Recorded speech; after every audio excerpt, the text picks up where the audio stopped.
Hi, everyone. Welcome to my channel. Today, let's talk about why China seems so amazing on Rednote. A lot of TikTok refugees spend some time on Rednote and suddenly feel like communism is incredible. When you look at the conversations happening there, it almost feels like everything in China is way better than in the US.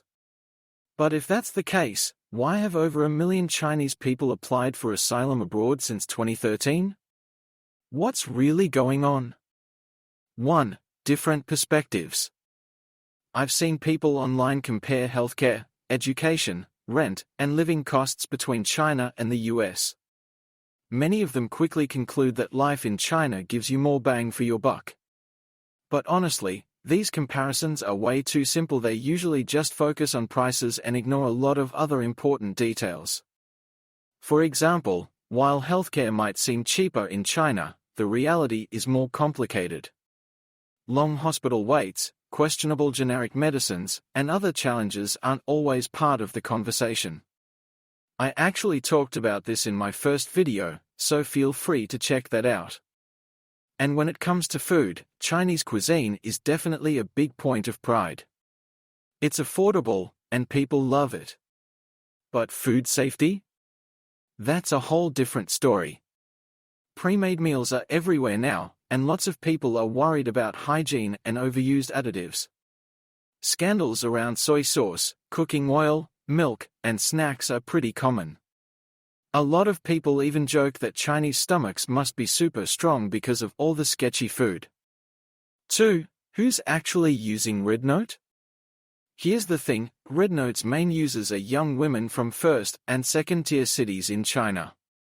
They love posting about fashion, makeup, food, and travel. It's a social media platform that feels pretty high-end. If you compare it to other platforms like Douyin, China's TikTok, or Kuaishou, which attract more average users, Rednote feels like it caters to the upper-middle class. A lot of users also try to show off a super polished, perfect lifestyle online, even if their real lives are tough. That's why people in China sometimes joke about Rednote being full of millionaires. The truth is, China's wealth gap is massive. Most Rednote users haven't seen rural poverty or the struggles of people who work really hard just to make a living. So, using their content to represent all of China? That's not very accurate.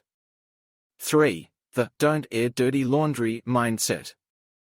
Here's another important point. Many Chinese people grow up with the idea that you shouldn't air your country's dirty laundry. Even if they know there are big problems, like long hospital lines or ineffective medicine, they won't bring it up. Instead, they'll highlight positives, like cheaper medical costs compared to the US. This mindset also shows up when people talk about their hometowns or schools. They might complain about them in private, but if someone else criticizes their hometown city or school, they'll quickly jump in to defend it.